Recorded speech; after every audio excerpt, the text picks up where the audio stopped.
अगर पति पत्नी से हद से ज्यादा परेशान हो चुके हैं, पत्नी को अगर नहीं रखना चाहते हैं अपने साथ में, तो पति कोर्ट के अंदर भूल कर भी ये बात ना बोले जो मैं इस वीडियो के अंदर बताने वाला हूं। अन्यथा पति के लिए एक बहुत बड़ी मुसीबत है जो खड़ी हो जाएगी। पति की पूरी जिंदगी है वो भी बर्बाद हो सकती है। तो बहुत ही महत्वपूर्ण वीडियो है, प्रैक्टिकल वीडियो है। हर एक पति के सामने लगभग ये प्रॉब्लम है जो खड़ी हो जाती है। जिन भी पति पत्नी के बीच में डिस्प्यूट चलता है, तो ऐसे मामले के अंदर है जो ये प्रॉब्लम है जो अक्सर आती है। तो इसी का सॉल्यूशन है जो मैं इस वीडियो के अंदर बताने वाला हूं कि आखिर पति को कोर्ट के अंदर क्या बोलना है, क्या नहीं बोलना है। तो ये जानकारी आपको जल्दी से नहीं मिलेगी, तो इस वीडियो के अंदर मिलने वाली है। तो इसलिए आपको अंत तक बने रहना है, तभी जानकारी समझ में आएगी।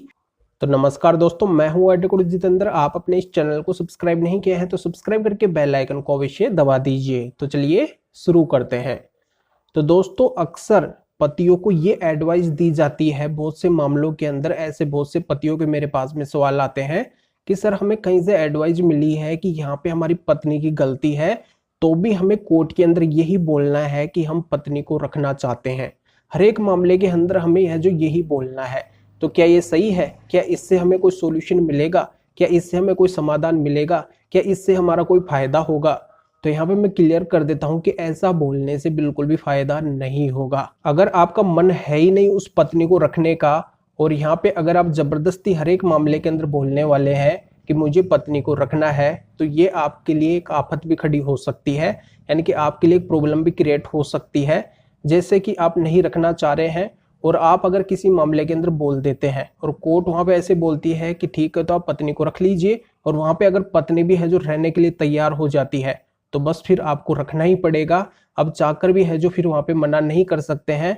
अगर मना करते हैं तो फिर यहाँ पे आपके अगेंस्ट है जो मामला आ जाएगा, और आप है जो उस मामले के अंदर पूरी तरह से फंस जाएंगे। तो यहाँ पे मैं क्लियर कर दूं कि अगर आपका मन नहीं है उस पत्नी को रखने का, तो आपको कोर्ट के अंदर भूल कर भी ये नहीं बोलना है कि मुझे पत्नी को रखना है।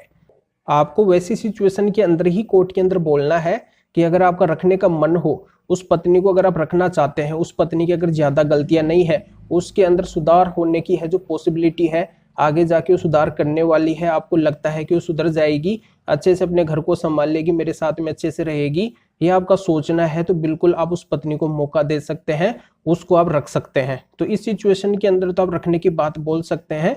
अन्यथा अगर उस पत्नी ने आपके साथ में, आपके फैमिली मेंबर के साथ में, आपके पेरेंट्स जो भी माता पिता हैं, इन सभी के साथ में अगर उस पत्नी ने हद से ज्यादा गलत कर दिया है, बहुत बुरा अगर उसने बर्ताव किया है, सुसाइड अटेम्प्ट वगैरह किया है, आपके ऊपर उसने कई सारे झूठे केस भी किए हैं, और उसने कई बार ऐसी धमकियां भी दी है कि आपकी पूरी जिंदगी बर्बाद कर दूंगी, आपको कहीं का भी नहीं छोड़ूंगी।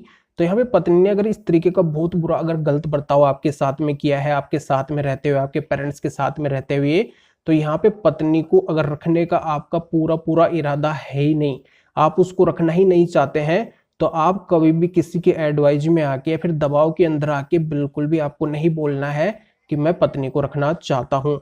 अन्यथा आपके लिए है जो मुसीबत खड़ी हो जाएगी। यानी कि पत्नी ने जब इतना गलत आपके साथ में, आपके साथ रहते हुए अगर किया है, तो आगे वो और भी गलत कर सकती है, और आप है जो उस मामले के अंदर पूरी तरह से फंस सकते हैं। तो यहाँ पे अगर पत्नी में अच्छाई अगर आपको दिखती है कि वो सुधरने वाली है, तभी आपको उसको मौका देना है, यानी कि तभी आपको रखने की बात बोलनी है। अन्यथा अगर मामला सीरियस लेवल का है, पत्नी की अगर पूरी तरह से गलती है, तो यहाँ पे आप भूल कर भी ये बात ना बोले कि मुझे पत्नी को रखना है। आपके पास में जो भी पत्नी की गलतियों के एविडेंस है, उन सभी को कोर्ट के सामने रखिए, कोर्ट को कन्विंस कीजिए, बताइए कि पत्नी की ये गलतियां रही है। तो यहाँ पे अगर कोर्ट के पास में वो एविडेंस आ जाते हैं, कोर्ट यहाँ पे अगर उन एविडेंस से कन्विंस हो जाती है, तो बिल्कुल कोर्ट आपके ऊपर कभी भी दबाव नहीं बनाएगी कि आपको पत्नी को रखना ही पड़ेगा। तो यहाँ पे है जो आपको छुटकारा मिल जाएगा, और यहाँ पे ऐसे कोई भी मामले का साइड इफेक्ट है जो आपके ऊपर नहीं पड़ेगा, क्योंकि आपके पास में वो सारे एविडेंस होंगे जिनसे आप अच्छे से दिखा सकते हैं हर एक केस के अंदर कि यहाँ पे देखो पत्नी की गलती है, ये सारे एविडेंस है जो मेरे पास में है, इस वजह से है जो मैं इसको नहीं रख सकता हूँ। तो वहीं पे है जो आपका समाधान हो जाएगा, इतनी कोई दिक्कत वाली बात नहीं रहेगी। तो जानकारी यहाँ पे समझ में आ गई होगी, तो वीडियो को जरूर लाइक करें और शेयर भी करें जो और लोगों तक ये जानकारी पहुंच सके। तो वीडियो देखने के लिए आप सभी का बहुत बहुत धन्यवाद।